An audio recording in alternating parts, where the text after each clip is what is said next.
Hello, everybody, and welcome back to the podcast where we talk all things film and television, but specifically today, all things Stranger Things in real time. My name is Ryan, and I work in the film and television industry. And I'm Noah. I'm a sports broadcaster. Ryan, I'm excited to see you in person. Wait, we have to introduce my other friend right here. What other friend?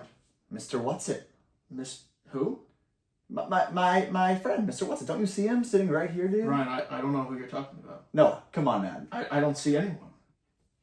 Come on. But I see you. Okay, and that's it's all good that to see you. matters. It's good to see you. It's good to see you in the flesh, In bro. the flesh, in person. It's awesome you're back in New York from Atlanta. It was cool going out with you Wednesday. And I will say, it's weird seeing you in person as opposed to on a laptop, but I've seen Stranger Things. This is our... I have also seen Stranger Things. Have you seen the four episodes of season 5? Yeah, that's why we're here, dude. Can you imagine? I was like, no, I just haven't.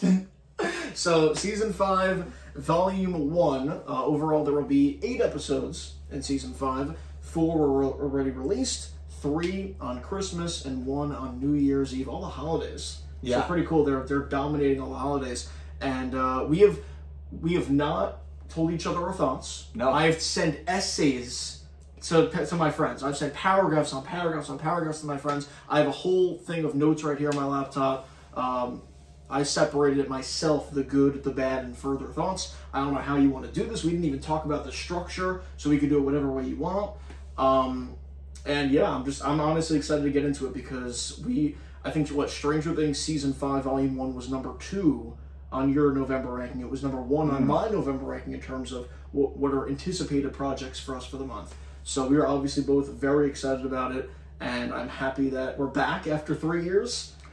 So And yeah, my number 1 was Knives Out, which we're about to see. Right after this podcast, we're going to go see Knives Out. yeah. So Right after this, you can look forward to hearing more about that probably on Thursday's podcast that'll come out. So super exciting. Yep. Dude, let's just start off with the good. I mean, I guess we don't know each other's opinion.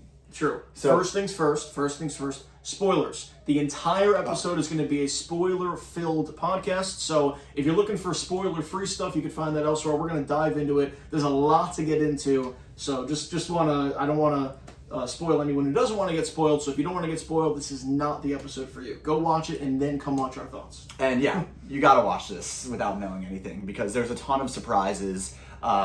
It's just an amazing. Now you're kind of getting my thoughts here, but I thought it was amazing. I loved it. I really, really liked it. What do you think? I'm very happy with it. Yeah. I'm very happy with it. Where I guess we'll start with the good. But before I get into any notes, I liked it a lot. Especially the ending, which I'm sure we're going to talk about a lot. Yeah. I think there was a good in each episode.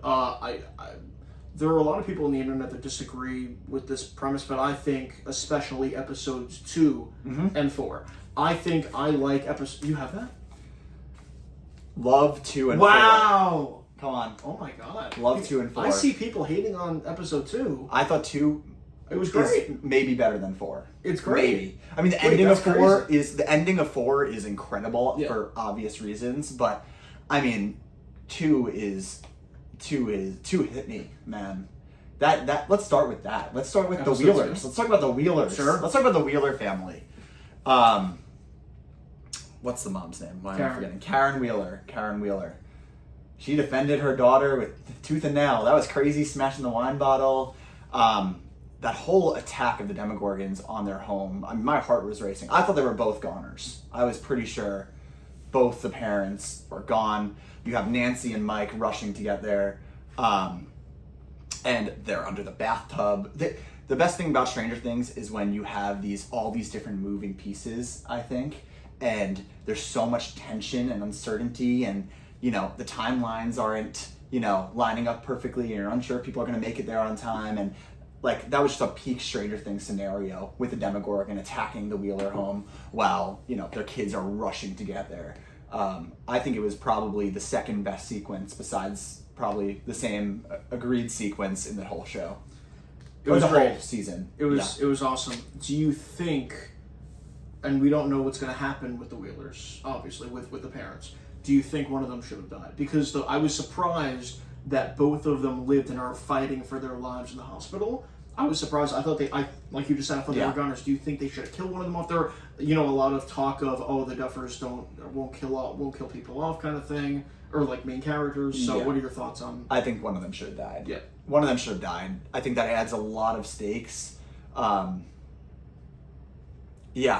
Maybe just the story they were trying to tell that would have impacted Mike and Nancy too much in some way. I'm not totally sure what the reasoning was for keeping one of them alive. Maybe there is a reasoning. Of course, we only got the first half of the season. Maybe one of them doesn't make it out. You know what I mean?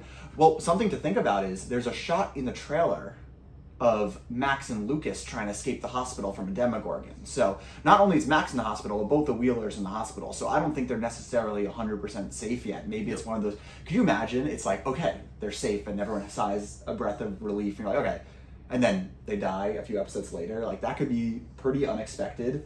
But yeah, realistically, if that doesn't happen, or if there's not a reasoning for it, I probably think one of them should have died just to add stakes, because you're right, none of the main characters die, and those aren't even the main characters.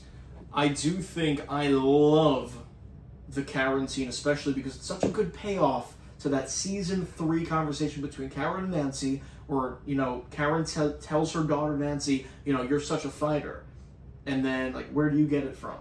And then Nancy goes, I get it from you, Mom, I get it from you. So it's such a good payoff to that conversation. The only, like meaningful scene that Karen has that season, where it's like, oh, she's being a really good mom, giving a pep talk to Nancy in the season 3, such a good payoff. Such a good payoff. So it's like, yeah, she's a fighter. That's where walk 'em down, Nancy, walk 'em down wheel. That's where she gets it from. That's Nancy's mom. That's why I'm glad you're here, because, you know, I hadn't rewatched Stranger Things in the past few years. So it's nice to, like, for you to bring up those moments to remind me, because I do remember that. And she's a fighter for sure in that scene. And then while we're on the topic of Holly, I mean, they actually recast Holly for this season, which is interesting. I mean, I thought she was great, this actress. But Holly gets taken by the Demogorgons. And she is placed in a house that Mr. Whatsit, who we find out to, I guess we already gave him a spoiler warning, but we find out is Vecna, which isn't super shocking. I don't, like, you probably knew it was Vecna the second she's talking to someone. So I knew it was one of two things. Yeah. I knew it was either Henry, or I was thinking maybe, because there was a lot of talk about potential time travel, and we can get into this probably way later in this episode, the potential for Volume 2. But I was watching with my brother, and we were thinking, is it possible that it's someone else who time traveled back? Because they were doing that like interstellar thing where you kind of see them and it's like, it's a mystery person, or is that her ghost? Like I didn't know if they were doing that route, or Henry. Henry was the obvious one. I was like, oh, of course, it involves children. Like, okay. And then they went that route. The reveal was cool. It wasn't, it wasn't like a, oh my God, it's Vecna, oh my God, it's Henry kind of thing, because it was either going to be that or something crazy. So yeah, that was the obvious way. How they went about it, basically interrogating their mom at the hospital when she couldn't talk. They were like, right. Oh my God. I was like, they are going to kill their poor mom. It's like the first thing I would have said to my mom if a Demogorgon attacked my mom and I had to go talk to her in the hospital would be, do not speak. But they just start off asking her questions, and she starts, I'm like, oh my God, you guys, come on. Nancy means business, man. Nancy, that was a little bit of a pet peeve for me when they went over there. And you think so? I was like, come on, you guys are smarter than that. They're the two smartest probably in the squad, Mike and Nancy. They're the leaders, and but they go over there and they find out a little bit more from their mom about Mr. Whatsit and who he is. They realize it's Vecna, and then we realize, or Henry, same person, one. And we go to this fantasy type world, I guess. And that they're in the Creel house, right? Is that the Creel house? So she's in Henry's childhood home, Holly, and she has all the things she can imagine. She's baking and cooking and playing dress up while everyone else is fighting Demogorgons. And then an interesting thing about that is she gets something in the mail. Music. Do you see that? She gets music in the mail. Why is she getting music in the mail from Henry? Because that's the thing that defeats Vecna or allows him not to get to you when Max puts in the running up the hill. So that's what I'm confused about. Why would Vecna be giving Holly music, which is one of his weaknesses per se? There's a lot of fishy stuff with it. There's a lot of fishy things with Mr. What's-It where it got me thinking a lot of things. There are so many things, whether it's him being scared to go in the cave, but he wasn't dressed in the hat and glasses as Mr. What's-It when he was chasing Max away. Yes. And then he was welcoming, and I know a lot of, it's very obvious, but it was very similar. One of the negatives I have on this list, I kind of put it there as a joke, is it's a negative that Weapons came out earlier this year. I know. Dude, the funniest thing is, too, that we interviewed Chris, who did Weapons and Stranger Things. Yeah. For anyone who doesn't know, we interviewed graphic designer Chris Forrester. He did Weapons and Stranger Things. And even the music's the same as they're taking the kids. That I was like, I also wrote that down. Yeah, Weapons. so, look, it's exactly. And it was very menacing that, he's welcoming her in with, oh, you get to be in this house. Like, it was very, yeah, I don't think I need to say it, but you know what I'm talking about. Like, yeah. It's very suggestive to that certain thing. So that was obviously creepy. That was very disturbing. And then he's not like that when he's trying to chase Max, and then he's scared of the cave. We're definitely going to get into that later. So there are a lot of fishy things. There are so many questions, by the way. Let's just get that. Like, there are so many questions I still have. So many. So there's a lot to be answered. Then they added things on toward the end of Volume 1. So it's like, oh, okay, we're going to have to address all that also. So there's a lot to unpack in the final 4 episodes of the show.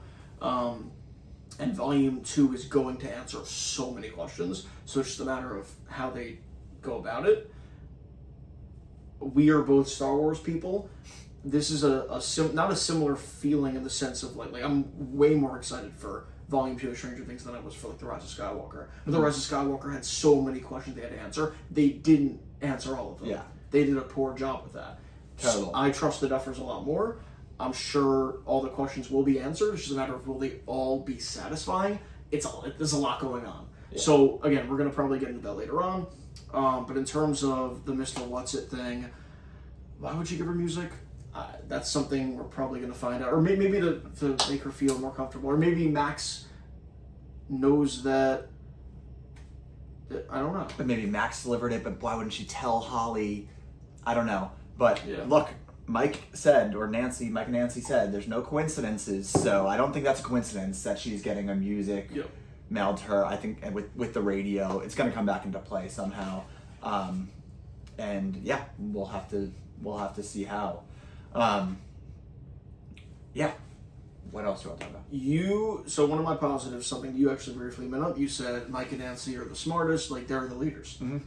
For the first time since season 1, Mike Wheeler is leading. He does such a good job. He's awesome. Especially in episode 4. He's great. With the one shot. Oh, yeah, cool. He's so great. He's so great. He's leading. It's his plan with the kids. He's the one setting all the characters around the table. That was the shot we got in the trial that got me really excited. He's the brain. He's the one who, he figures out that it's Henry by going into the hospital, and him and Nancy are taking the lead there. Like, I do have some negatives with Mike, but the leadership aspect on its own is there. It needed to be there, and we got it, and that's what is best about Mike's character. He's being a leader. He's smart. He's protective. He is caring. He like that. That is Mike Wheeler. We didn't see any of that in season 4, so I'm happy about that. Yeah, I think Mike was great. Nancy's always good too. She's just always so badass and just a really great character. And I'm leaning more to my theory of her not ending up with Steve and Jonathan after watching those 4 episodes. Like, I think she doesn't deserve. They're not treating her the way she deserves, honestly. And I think that Nancy has to end the series alone. Whether that means one of them dies or she just leaves them both and goes her own path. I'm definitely leaning that direction still after those 4. Yeah, I couldn't agree more. I mean, it's pretty clear that her and Jonathan are they're just not going in the same direction, and then her and Steve Yeah. It's so funny because like maybe it's on purpose this season, but there's just like zero chemistry between Jonathan and Nancy, and they're a real life couple, which is the funny thing. That is the funny thing. It must be tough to act. It's one thing acting like there's chemistry, but like acting like there's no chemistry when you're together. I know. It's like us on camera. We have to act like there's no chemistry. Exactly. Talking about Steve though and Jonathan, what were your thoughts on their dynamic? A lot of bickering. I want to talk about Jonathan. Yeah. But I guess that means we're getting into the bad. Okay. Do you want to wait up? What do you want to do? You want to wait on Jonathan? I don't care. I don't care how structured this thing is. I'll go into Jonathan. I think let's just let the conversation flow, honestly, because we're going to go from point to point, and it'll be better that way. For me, I'm bracing myself. It's not like a soliloquy or anything. Yeah. For me, Jonathan was very good character in season 1. He was very interesting in season 2 because you basically have the whole like shy, nerdy guy gets the girl kind of story. And I was like, oh, like yeah, okay, like I was fine with that. I was fine with Jonathan getting Nancy, all that. To me, the most compelling parts about Jonathan, the only compelling scenes are now when he's with Will. In season 4, the only time I could bear him was when he was being a good brother to Will. He gave him the speech about why, basically, like, you know, he's different and that's okay, because obviously you saw the way Will was looking at Mike. So that was awesome. But other than that, he's getting high with Argyle, and I don't care about that. In season 3, he doesn't really do anything until like one tiny thing in the finale at the beginning. And other than that, that's it. He got saved by Steve, because everybody gets saved by Steve. So he is just not... He's my least favorite of all the main characters, and I think that's he's pretty down there. I think most people would agree with that take too, and it sucks too because you know the whole first season he's incredible. He's honestly one of the biggest parts of that first season because it's all about his brother going missing, and yeah, that's the moments that shine through. So hopefully in the second half they just obviously it seems like Will is going to be playing a massive role in the second half. So hopefully they'll tune into more of that side of Jonathan, the caring big brother. Than what he's doing now, which isn't much. It isn't much. He has his headphones in. The hearing static, which isn't actually static. It's the wall. Yeah, the wall. The one thing is he's going to propose, which is obviously important, but not going to work out. Not going to work out. Not going to work out. But he's or like at least he's planning on proposing. He has the ring, and Murray's giving him crap because he hasn't proposed yet, and he goes off to Murray, which it's funny because Nancy's right in front of him, but he goes off to Murray like, oh, her parents are in the hospital and her sister is missing. It's not the time. Oh, dangerous. Then Steve, and you can call this overstepping, it probably is a little bit, but like Steve, who is caring to Dustin, we're probably going to get into Dustin and Steve. It's probably the next thing. Yeah, probably. Yeah. But Steve suggests, hey, let's both, he wasn't saying like him alone, let's get Nancy flowers at the hospital. I didn't think that was that bad. Like, let's get Nancy flowers. Her parents are missing. Her parents are in the hospital. Her sister is missing. And then he goes like, "Shut up." And it's like, well, he doesn't want Steve to give his girlfriend flowers. Steve's like, but he said, all people. I know, but I didn't think it was that bad. I thought it was. I know Steve's. You would not want your nemesis to a degree, frenemy, who also used to date your current girlfriend, who you're having a little bit of tension with, to get her flowers. But he was so. He's so anti-Steve that he cares more about, like, saying no to Steve than, like, oh, wait, maybe I should probably bring Nancy flowers. like, I don't know. Like, that's the perfect way to phrase it. It's so immature and it's insecure. He's so insecure. And he has a right to be because Nancy's way better than that. So much cooler. But yeah, not so much. I don't even want to spend much more time on Jonathan, to be honest. But we're talking about Steve and Dustin. Yep. There's so much tension this season between the two of them, kind of down each other's throats. It's leaning me to think again that Steve's going to be the one to bite the dust and sacrifice himself for Dustin somehow. I don't know, unless there's a different way they're going to repair their relationship, because they have to end the season with a positive relationship with one another. They're one of the hearts of the show. They're brotherly babysitter relationship. Dustin, obviously, I don't know, I kind of miss younger Dustin. I miss the funny, happy-go-lucky Dustin, and he's he's really this death of Eddie really has impacted him a lot this season. He's way more negative, I see, but it doesn't feel like it really necessarily goes against the grain of his character, because he's still embracing like those extreme quirkinesses that he ever always had, just in a little bit more of a pessimistic way, because he's been through a lot. What did you think of their relationship this season? Great question. I don't know if you recall, but we had a bit of a pandemic 5 years ago called COVID-19, in case anybody didn't hear of it. And we went into quarantine.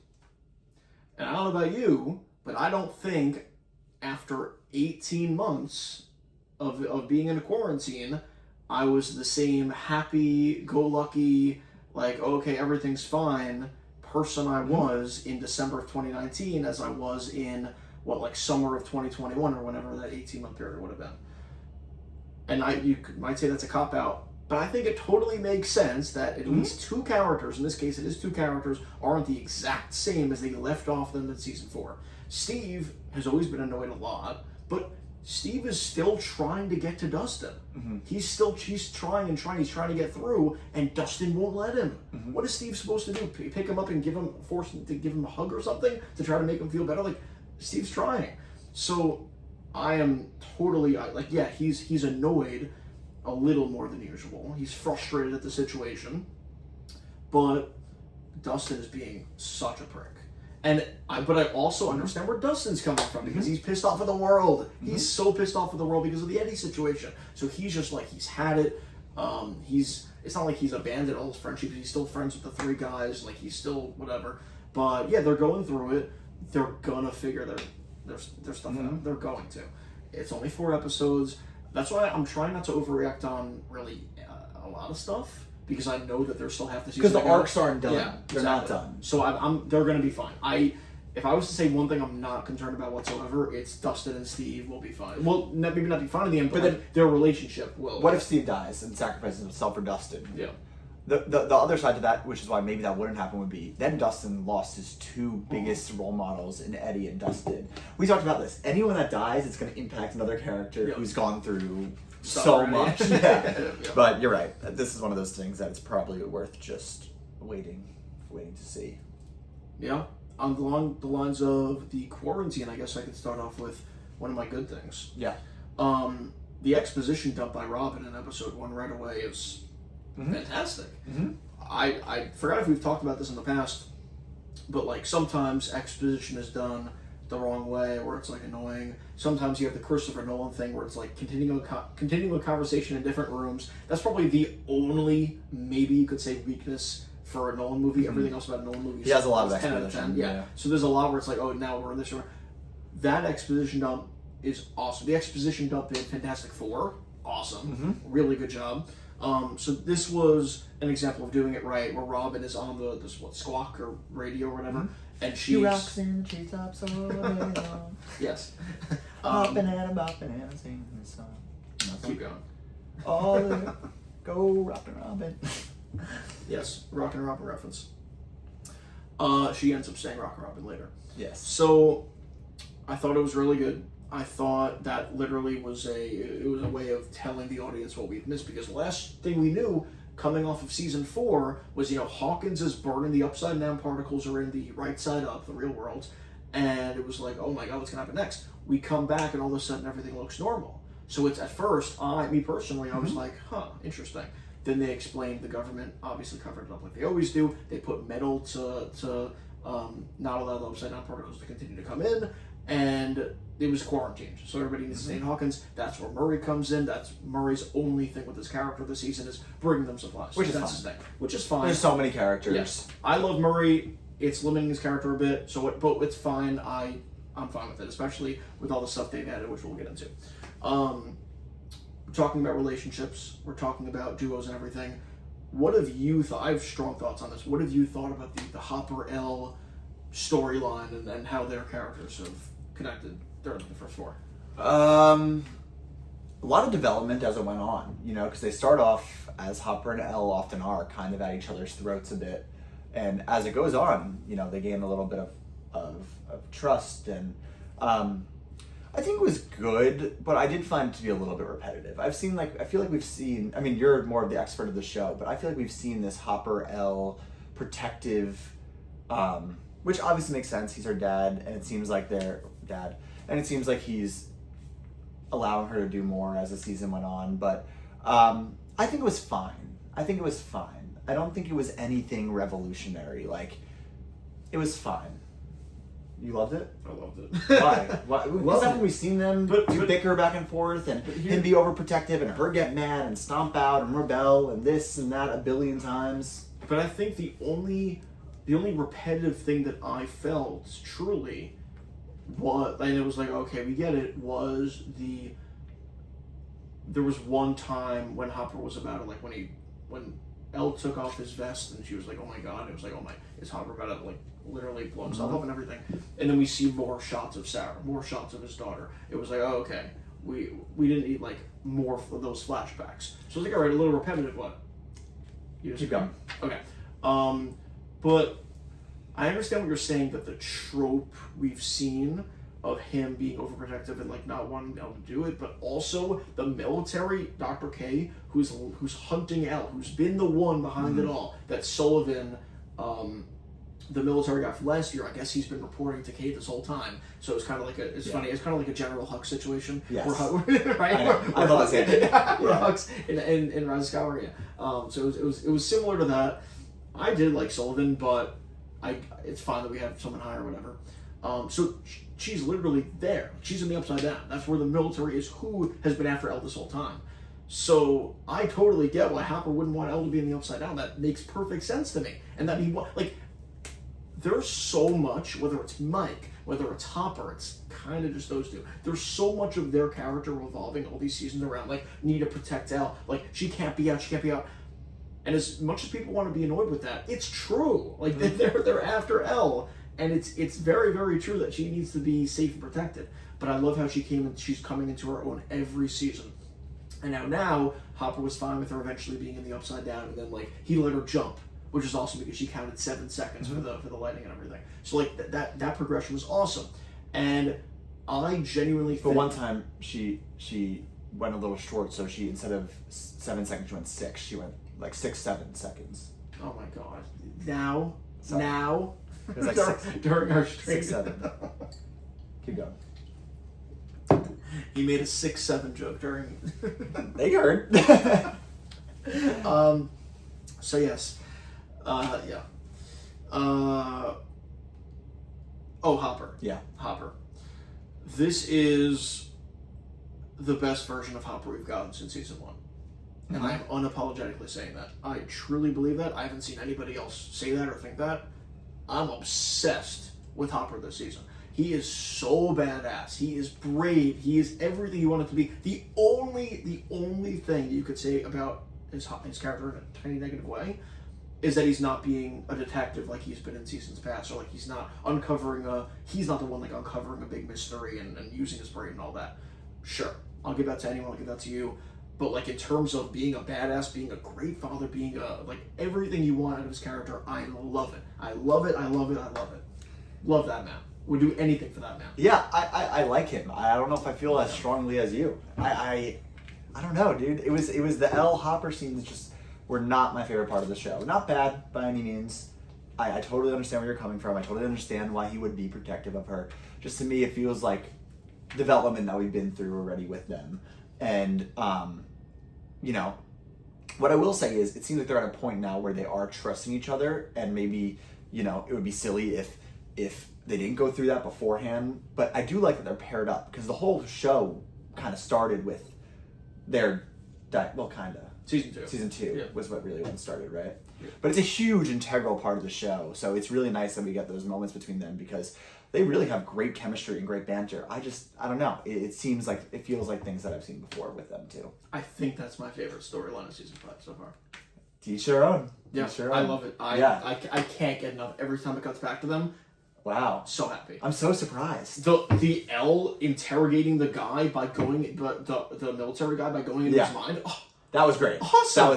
That was great. I think I just like their story much more in the second half of the season.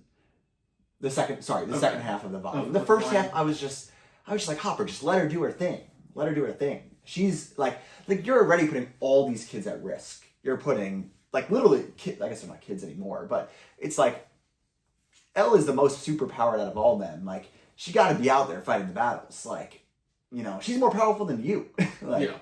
I know, and it comes down to the daughter and him already losing one, and I get it. It feels like ground we've gone over before, unless somehow, you know, there were all these theories early on. Maybe the daughter is... He's never...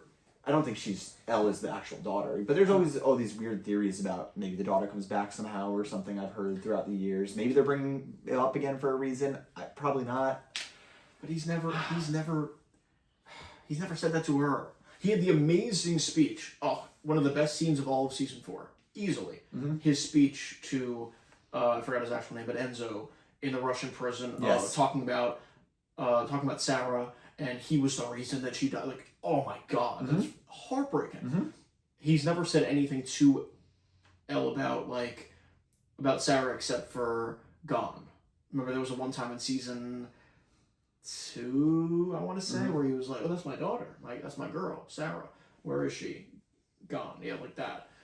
So he opening up to Elle, like that. That's more of their relationship, and like, I think a small issue I had with season 3 is that I understand it's a whole her rebelling against her dad storyline and all that, but like Hop was a little over the top. Mm-hmm. He was a little over the top, where he's like, "No, you can't see Mike. No, you can't see Mike." Mm-hmm. And then, "Oh, your grandma. Something wrong with your grandma." He said something like, Yeah. like, what are you doing? So a little over the top there, where it's like he's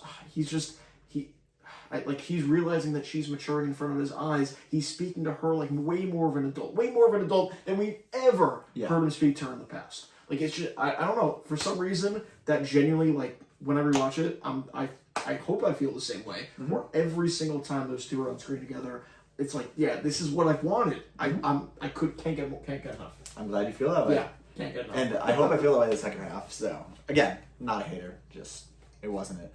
Last pair please. I want to talk about, and then we'll get into a lot more stuff. Last pair I want to talk about. Will and Robin. Of course. Will and Robin. Oh, come on. Great. Oh. Incredible pairing. Yeah. It makes perfect sense. They've obviously been through similar things, or Robin's been through something that Will seems to be going through, trying to figure out his sexuality and stuff like that is what's being inferred. And her being the one to tell him to embrace himself, and that's what ends up, and we're going to get into, probably it's going to lead us into Will talk. I guess, yeah. But her being the catalyst for him embracing himself and in turn embracing his powers that he has, it's a great touch. Did not expect those two to be a friendship this season, and that's fun. That's fun because most of the pairings you're getting this season are pairings that we've had a lot of. You know, we have, Elle and Hop, which is great. We're going back to the roots. You know, we got Elle and Hop, and you have Mike and Nancy together a bunch, and you have Steve and Dustin and Jonathan, and a lot of these dynamics, and it was cool to have a new pairing because they didn't interact much in the past, right? Nope. Never. I don't think they ever on screen interacted, unless I'm forgetting maybe one season 4 scene, but I don't think so. I think it was I loved it. I thought it was pretty fantastic. Especially now that we talked about Jonathan, like he's not there for his brother. We're not having those awesome Jonathan and Will scenes. So we're replacing Jonathan as the mentor to Will with Robin, who understands more on a the sexuality level, like you were talking about, because he runs into her in the hospital. He sees her kissing Vicky, right? Vicky. Yeah. Yeah. I think so. So then, they talk about it later. They have a few cool heart-to-hearts, and then her speech to him about basically don't let your love for Mike define you. Don't let even if he doesn't reciprocate those feelings. Don't let it define you. You're in control. You can harness your everything. He uses that. He uses that freaking speech to do what he does. To become Will the Wise. I think it's so great. Before we get into the whole Will sequence, there's kind of a third person in that pairing. And it's Joyce. She's kind of around a lot with Will and Robin. And I said I wasn't the biggest fan of Joyce. She cracked me up. She cracked me up in that moment when she's driving down the street and she passes them on the bikes and stops short. That was the hardest I laughed the whole season. When she like stopped short and they're like, shoot, like I thought it was so funny. I thought your favorite moment because of what you said about Joyce last episode, I thought your favorite moment of the whole season so far would be Will telling his mom off in the car. Oh, and that was great, by the way. That was an amazing moment because Will is often the most and this ties into everything. This is why Will's a great character, because he is passive, you know? The whole show starts because he gets kidnapped, and it's all like he is like everyone's little baby almost. Like everyone has to take care of Will and precious Will, and he's innocent and naive and this.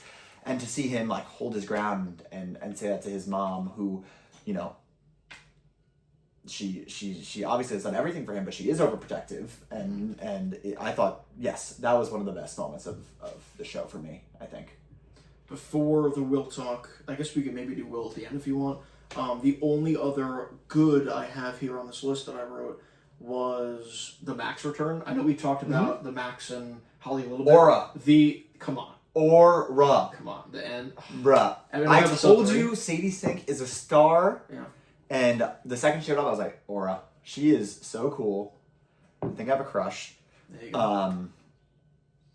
Yeah, and the whole Max Holly pairing is super neat. A lot of intrigue behind that whole dynamic in the cave and all that stuff. And it's one of the things. It's one of the things I'm most excited to see where it goes and where that's leading, because there's something there. Yep, we'll get into that with further thoughts. Okay. Sure. I do have one more good. Go for it. Erica. Ooh. That is so funny when she's running them. That might be the funniest moment. It might go that, then the Joyce moment. The line, and I told you to eat your damn pie. So that's really good. That's really good. So good. That was awesome. And then she's mad that they didn't include her at first. And then the crawl. Yeah. She talks very fast. Funny. Could you not make out what she's saying? saying? No, I can't. But she's a very fast. It's just impressive. The actress, a very, very fast talker. Yeah. Like when she's saying you have 60 seconds, and then I don't know. She talks very fast. Okay. Yeah. It's kind of her character. She's hyper, but. But no, I continue. Just another really good moment. I really liked that scene, and the little kid. What's his name? Derek. We're gonna talk about Derek, I think. You want to talk about Derek in a sec? Yeah. If you want. The goat. What'd you say? I said the goat. Yeah, he was great. I liked him. In episode 4, he was good. Yeah, I liked him. He was pretty funny. When he was whacking all the kids. Yeah. So funny. Yeah, that was the whole one of those kids had to be, you know, a standout of some sorts, and they choose this guy Derek, who is originally a bully, and you see he probably has some insecurities and stuff that lead him to be that way, and yeah, I thought he was a really funny character. I think he's a good addition, and like, you know, you want to spend the most time with like your main core characters. I don't think he like overstayed his welcome by any means. He seemed like he was there for a necessary reason to have an in on the kids dynamic, because Holly's taken already. So I agree. When I first heard that this guy, the kid was cast in it, and I heard his name was Derek, he was going to be Holly's bully. Like, that's what I was hearing online. Someone said he was going to be like Erica's bully. I don't know that. You know, with chatter online, you can never believe everything, whatever. I was annoyed when I first heard that, because I was thinking, ugh, they're going to be full scenes about Holly getting bullied in school. At this point, season 5, like, we need to go. We don't need that. Yeah. We need to, like, let's go. So happy with that they didn't choose to do that, and what they did with his character. Yeah, it was great. What didn't you like? So I talked about. I love the fact that Mike was a leader. Mm-hmm. I haven't seen that since season 1. Smart, all that kind of stuff. Why is Nancy the only one who's distraught and sad, and like we're showing shots of her being depressed about her parents, and there's Mike, from Mike's perspective, his parents are in the hospital, they almost died. He didn't see it like Nancy did, but still, Holly's missing. Elle is stuck in the upside down, the love of his life. He has everything going bad for him, like couldn't be worse. Yeah. And this dude is happier than he's ever been. He is smiling the whole season. He is laughing. He's leading. Now, they could easily fix it, at least from my perspective, of him like, oh, he was suppressing his feelings. Everybody deals with grief in different ways, and he like breaks out in a scene or like goes off or something like that in Volume 2. They could, again, we're halfway through the season. They could easily fix that in my eyes.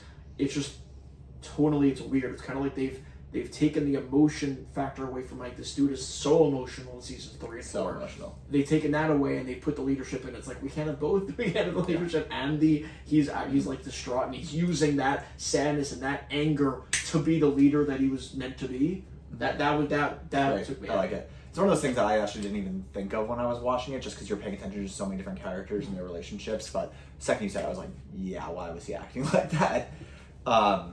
So yeah, that's definitely something I wasn't the biggest fan of. The other thing I wasn't the biggest fan of was the Demogorgon's strength levels. Okay, I think at times, like the biggest time I noticed it honestly was when they're shooting them in the end battle and they're not going down. But then you had the moment with the Joyce one was kind of explained by that Will might have been holding him back a little bit, then also Wheeler, Mama Wheeler, just with a wine bottle and drunk fighting a Demogorgon. I was like, these power level, and I liked how at first how they were portraying the Also, the Demogorgons, they're a little stupid because anytime that the Demogorgon appears, they go "Argh!" instead of just attacking, and then that allows the other person to run. Every single time they "Argh!"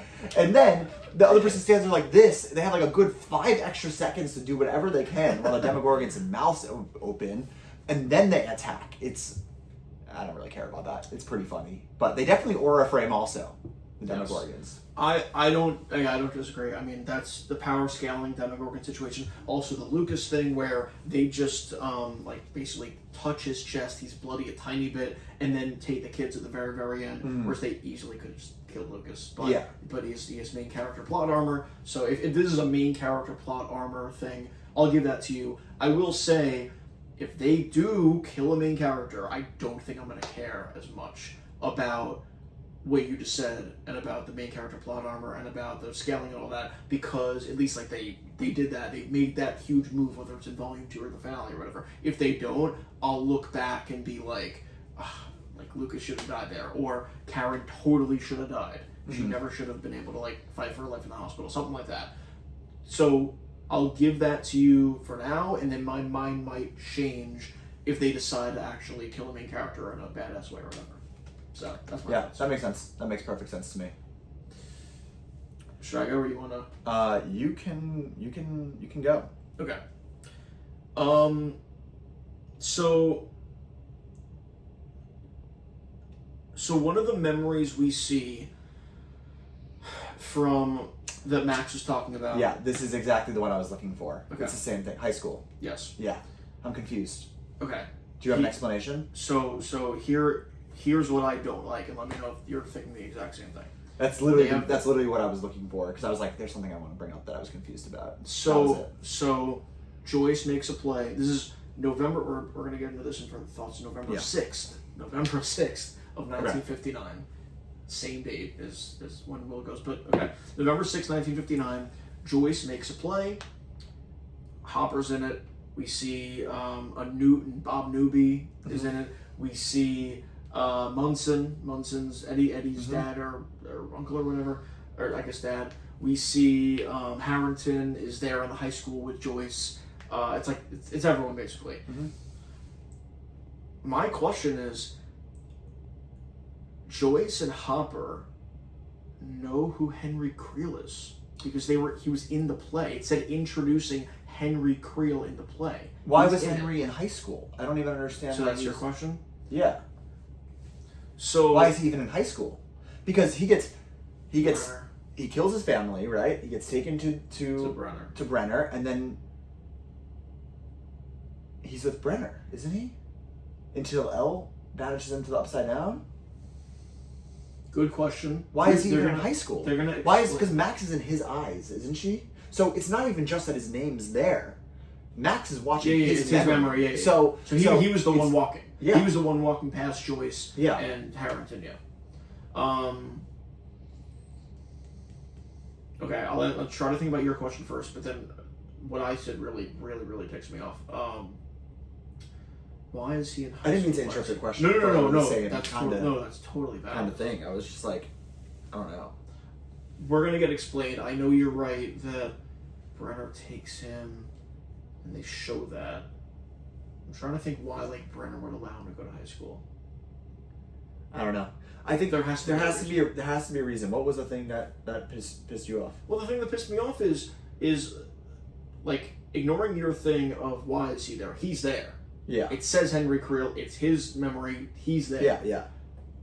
Why all these kids? They're talking about Henry Creel / Vecna / one around the table. Joyce is literally the person on comm, so you can't even say like, oh, she might not have heard. Like she knows what's going on. She's there. She knows what's going on. Mm-hmm. Why did Joyce or Hopper not say, hey, we went to school with that guy? There has to be a reason.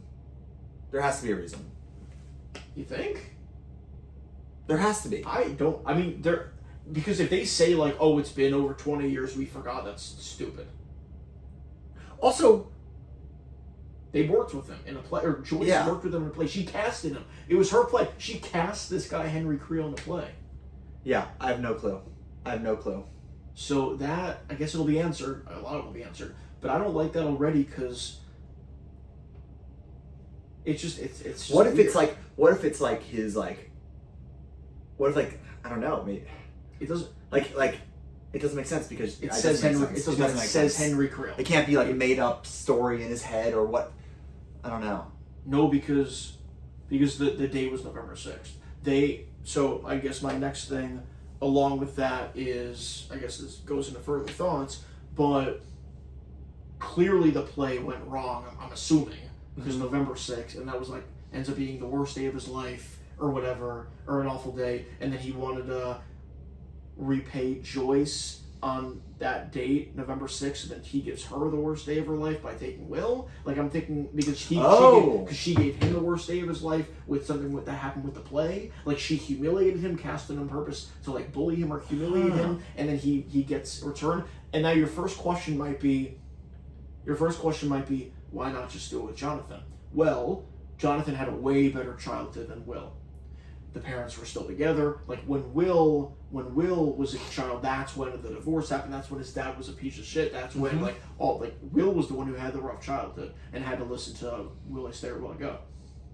Should I stay or should I go? So that's why I'm thinking maybe this is him retaliating Joyce. He grunts. Vecna grunts when he sees Joyce. He goes, like he grunts and then tosses her aside. So I'm thinking maybe that was like him thinking of, it's Joyce, like that's you. Something's fishy, dude. I don't know. But I agree. It's it's the biggest question I have coming out of this season. Why he was in high school? Why they didn't recognize him? What's really going on in that memory? It's weird. It's really weird. Why are Joyce and Hopper? They're both. Look, neither of them remember him. I hope we do this conversation in a month and we're like, oh, like I really hope. I take back everything I said. I hope. But yeah, I'm not totally sure. For time purposes, because we do have a movie to catch, we should talk about Will. Sure. I have a couple more bad. Yeah, we will and then back to the bad. I could rattle off the bad. Rattle off the bad. I'll rattle off the bad. This one's super quick. Bit overwhelming at the beginning. Mm-hmm. A bit overwhelming, like my brain is trying to go, okay, this character's here, like there was a lot in the first like 5-10 minutes of the whole season, but when I rewatched the kids scene, like the song "Kids" when it's great music, I love it. The songs were incredible. Great. So when I rewatched the kids scene of Holly yelling "breakfast" and then all of them, it's so good. Yeah. When I rewatched it, when I already know I'm not being overwhelmed, when I rewatched it, it's like, oh, this is peak. This is awesome. That didn't bother me. I loved it. Cool. I loved the chaosness that are all in one house. Okay. Loved it. Awesome. Cool. The dick joke, dumb. That they overdid. Yeah. The Lucas saying soften it, like they doubled down because it was the Great Escape reference of the big dick, and then Robin whatever, and then I'll soften the dick. Yeah, it was fine. I didn't think too much into it. Yeah. That's it, and then I already said the weapons thing, which isn't actually a negative. It's just it's unfortunate. That, The music literally sounds the same. It's crazy, and me In the house, knowing that yeah. they filmed it both in Atlanta is even funnier. Like, because it just looks similar a little bit. But yeah, I had Let's something we I can was do Will.1 if you want. gonna say. I have a question. Yes, and then I remember what I was gonna say. Yeah. I have a question for you. Did you ever think it was Vecna behind the door? Behind which door? Behind the door that A was there. The lost sister. Oh, in the back. Wait, at the end. Oh, we didn't talk about that. Yeah, no, we didn't talk about that at all. I'm saying that because she thought it was Vecna at one point. Yes. He's in there. Yes, I did. I believed what she said because I was like, okay, maybe that's why he's taking all these kids. That's not him physically doing it. It's a Demogorgon because maybe they actually did get him somehow, or maybe he is like working with them somehow, and maybe that is why the Demogorgons are stealing all these kids. They're going to help him get out. I don't know, but I didn't really question it when it was asked. Did you, or you were like, you knew it was her? I did not know it was her. She's 8, right? She's 8. Yeah, that's the number. I did not know it was her. I doubted it was Vecna. I doubted it was him because of what I forgot whether it was Elle or Hopper, but one of them said, "Then how are they doing? How did they take Holly? How did they go inside the minds of the children? Like how would Vecna be doing that if they took him and they stripped him of his powers or something?" So when they said that, I was like, "Oh, that's actually a really good point. Like, probably it's not him." So I didn't think it was Vecna. It was awesome that we got the reveal that it was, like, we were wondering who is it, and then we see the Vecna entrance, and it was like, oh shit. Yeah. That's not Vecna. This is Vecna. That was cool. Oh, and then did you see the Duffers said they were inspired by that scene from Rogue One. So cool. Dope. His entrance was amazing. Yeah. Another example of aura framing. Lots of aura framing in the season. Really quick, going back to 8. Love that they're tying it back into her. Obviously, they are well aware that episode is like a very weak episode in season 2. They wanted to obviously have some sort of meaning and cause, and I think they know to do it right with her character now. And I think there's that it's super smart they're bringing her back because it does bring it all full circle in that way. The one thing that I was going to bring up before that I forgot was when you were talking about the dick joke and stuff. Is Stranger Things is cheesy in a way, and it's one of my favorite things about the show. That's a bad example of it, but there are so many moments of this that just lean into that like 80s cheesy humor, like the Ferris Bueller type joke when like they're running through the yards and stuff, like they're driving through the yard, and like all those little things are just such like we peak Stranger Things, and it's just there's so many moments in this that are done so well when they're home aloneing the whole house, and he gives them the dummy, and the first thing is the dummy that pops up. It's like there's so many just like good cheesy moments in the perfect 80s way, and that's just another one of those things that I forgot to mention that I absolutely loved about the season. Very quickly, what I think the funniest thing was in the season was when Mike and Will are wet in the bathroom because they're trying to fix the water, and then the girl comes in who's not looking for Mr. What's-It, and then they pans to the side and you see the kid's eyes wide open in the hall. The directing on that scene, because it goes, and then the music goes, It's really funny. Really, really, really funny. So I like that a lot too. I like so that a lot good. too. I don't think it's the funniest, but I did like that a lot too. Yeah. Let's talk about it. Will the Wise. Will. Noah Schnapp, man. He's good. He did great. Like, really, really good. I can't believe he gets hate online for not being good acting. Stupid. Yeah. He's great. So. And he, obviously we mentioned it briefly, he channels what Robin told him, embraces himself. And just like Vecna does when he snaps the bodies, Will does that to the Demogorgons, saves Robin, saves Lucas, saves Mike was the other one, and the kids, in just one of the most epic moments in Stranger Things, I think. It was so awesome. And they've been building up to Will being very, very important the entire show. I think they did it really well in season 1, obviously, because he was missing. Really well in season 2. Noah Schnapp, speaking of his acting, God, in season 2 he stole the show. He was incredible. And then seasons 3 and 4, he was strictly used to touch his neck and say, like, it's here, or it's close, or whatever.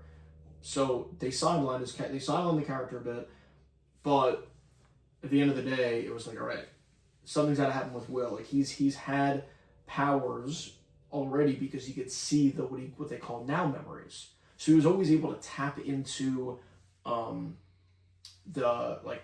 to see what's going on elsewhere. He was always burned, and like it hurt him every single time the Mind Hive was being burned whenever he was in Hawkins. So he's always been connected. He's always been connected, similar to Harry Potter.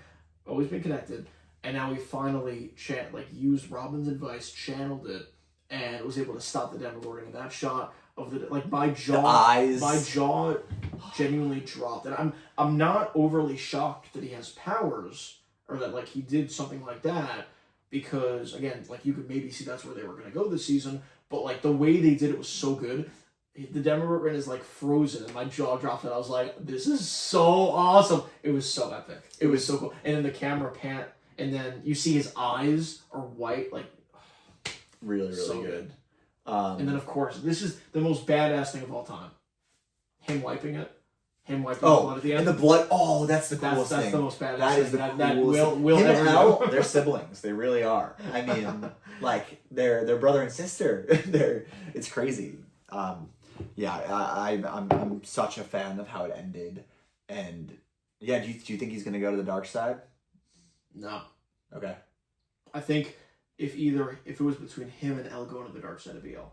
But no way they can have one of them go to the dark side, because they're gonna need all the help they need to defeat Vecna. As is, having another person, like now they at least have 2 people with powers. Who knows what Max is gonna have when she gets out of this, because she's also now kind of in that connected. They might all 3 have some sort of powers to a degree. Who knows? And yeah, I don't think that the good guys will win at the end. Could win at the end logically if one of them flips. Yeah, there's also only technically 3 episodes left, because then the finale. So there's 3 episodes. Are we gonna have enough time to solve all these questions that I'm about to ask, and also if one of them flip? Like, I don't know. I think that would be even more. And it's like we already have so much to figure out. Let me hear your questions. All right. November 6th. What is going on with the importance of this date? A theory that I just spewed out there a few minutes ago is maybe it happened to happen on November 6th, the play, and because of that, Henry chooses that exact date to take Will in 1983, because that happened in 59. So it's the 24-year anniversary of whatever happened during that play. It said one night only. It said the play one night only. So that's important. If you've watched, find that picture of. Hi. we haven't looked at it. We haven't looked at it at all. If you have watched already and are watching this and enjoying this and everything, take a screenshot when you're watching, or find that picture of the poster. It's so important. It says November 6th. It says all the names of who's there, so you know that Joyce knows Henry, you know that Hopper knows Henry and all that. And it also says for one night only. That is, in my opinion, the most important screenshot of the season by far is of that piece of paper. It could be Vecna did some sort of mind wipe thing, and he has all these connections from his past to Elle and Joyce and Hopper in different ways, and that's why he steals Will. And they're I don't know. There could be some sort of just tie-in for his whole plan. Yeah, I don't have a solid answer on that one yet, but I'm excited to see. The memory that Henry's scared of. Yes. That Max is living in. In the cave. In the cave. Do we think that's something where maybe after that play, that's where he was humiliated? Like, do we think it's that, where he was like bullied there or something? Or do we think it's something totally different? Because I'm thinking maybe that could be where it all went wrong for him on November 6th or something. That's a great theory. Yeah, that would probably be my leading theory too, that it's something from that night. Maybe something from his childhood, like from when he was really, really, really young. But, because his parents, they weren't great. They were terrible, right? Yeah. His parents sucked, if I'm remembering the flashback correctly. Yes. So it's like maybe something to do with that on some sort of hiking trip. I don't know. But that we're definitely going to get an answer to. We have to know why that cave is of significance. Yeah. You know, the bullying thing that you keep bringing up, I don't know how much I love that, because it does feel a little bit like, ooh, I got bullied in high school and now I'm evil. So maybe it's not thing. bullying, I don't know. but I'm thinking... I don't know if that's it. Okay, but unless the November 6th thing is nothing, but I don't know. It's definitely something. It has to There's be, right? no coincidences. That's what Mike and Nancy said. No coincidences. And they already found that the Upside Down was frozen November 6, 1983. Yeah. They already found that in terms of when Nancy went to get, when they all went in the Upside Down, and then she went to her room and she found that it was frozen in time, kind of thing. I guess that leads into my next question. Yeah. Do you think there's going to be some sort of time travel, or do we not have enough episodes for it? We don't have enough episodes for it. I agree. I think the time travel is Max going back into memories, or Will going back into memories somehow. I don't think they're not all time traveling. I don't want them to time travel too much. Okay. But if time travel means go back in memories, I think we will get a ton more of that. We see that Will figures out, because he's the best ever, obviously, that Henry Vecna, whatever, is trying to get 12 children. Mm-hmm. They said like he needs 12 or something. Mm-hmm. What do we think he's using the children for? Hey, how many children were being tested on? If 11's 11 and he's 1, how many were there up to? Do you think 12 is the answer 12? I don't know. I thought there was a 13. I could be wrong. It could What be if 12. Max is 13? Look it up. How many children was Brenner testing on? 18. 18. So, but that was I like that thought process. That's my theory. Maybe he's trying to recreate an army of sorts of children, similar to how 11 and all them were. I don't know. That was my leading He theory. did that with the Mind Flayer, or Yeah. like the Mind Flayer did that with the Flayed. Yeah. That was also how many to create that big slug thing. So, Well, what if you have the 12 children, and then you have on top of 12, but you an have army Max for what though? and Will. Army for what? Like, what is that like? What is his goal? We don't really know what he's trying to do right now. Yeah, and we don't know. Yeah. Yeah. Well, we knew he wanted the 4 gates last season to burn Hawkins, and he did it, and he won because he got the 4 kills. Yeah. So now the question is what is? I guess we don't really know his end game, like what his goal is. But that would be my leading theory. It has something to do with tying back to children, and like he was a child and something along those lines. Did you already say if you like 8 being back, or if I do. I think it brings everything full circle. It's like it's as long as they do it right, you know what I mean? It makes that episode that everyone hates on worthwhile. So my last thing is that Vecna looks even cooler in this season than last season. He looks skinnier. Although, do you see how skinnier? He's on Ozempic. He's on Ozempic. What the heck? His things are all up. The questions I have is: do you think there's a chance Kay is 11's mom?